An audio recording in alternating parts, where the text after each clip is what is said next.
Welcome to another episode of Parashah Points, short thoughts from the weekly Torah portion. This week's Parashah Point comes from Bamidbar, which is Hebrew for in the wilderness, and it goes from Numbers 1:1 to Numbers 4:20. This Torah portion begins with a census of the tribes of Israel and then describes the duties of the priests and Levites. There's a lot we can talk about in this Torah portion. Today, we're going to talk about what we learned from the duties of the Levites. Numbers 3, verses 5 through 8. And Yahweh spoke to Moses, saying, Bring the tribe of Levi near, and set them before Aaron the priest, that they may minister to him. They shall keep guard over him and over the whole congregation before the tent of meeting, as they minister at the tabernacle. They shall guard all the furnishings of the tent of meeting, and keep guard over the people of Israel as they minister at the tabernacle. In our Torah portion, the duties the Levites performed mostly had to do with transporting the sanctuary and all its furnishings and utensils. They had to keep track of everything, pack everything up when it was time to move, and haul it from place to place.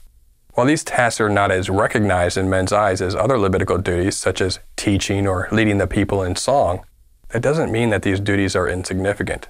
Far from it. These duties were essential because they contributed to God's purposes. The holy sanctuary needed to be transported. All the furnishings needed to be guarded. The tabernacle needed to be set up and taken down. And practically speaking, if these tasks weren't taken care of, there could be no tabernacle services. In the same way today, your work for God's purposes is significant. Consider your congregational gathering. Those who help stack chairs and clean up before and after the meeting, for example, are contributing to the service, and thus contributing to the Lord's work through that service. Those behind the audio booth, making sure the message can be heard, literally, are contributing to the Lord's work.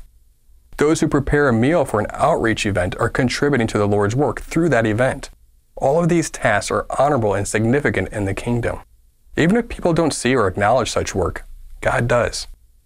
In our own ministry, those behind the scenes, editing video, managing websites and social media, answering emails, volunteering their time and finances, help this ministry be an effective tool for spreading the word.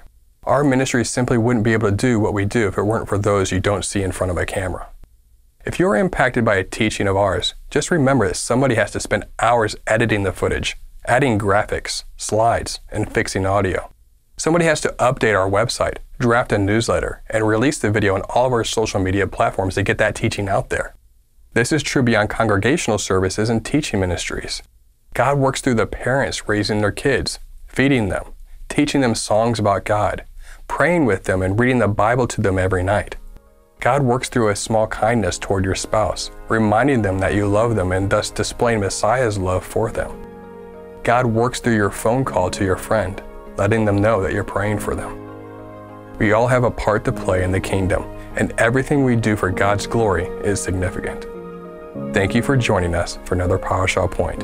We pray that you've been blessed by this teaching, and remember, continue to test everything. Shalom.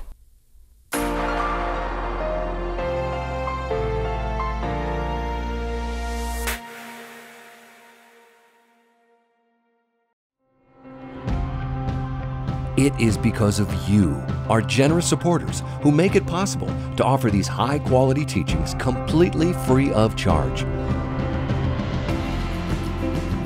If you feel led to support 119 Ministries so that we can continue this effort, please visit testeverything.net and click on the Support 119 tab. Learn how you can partner with us to take the whole Word of God to the nations.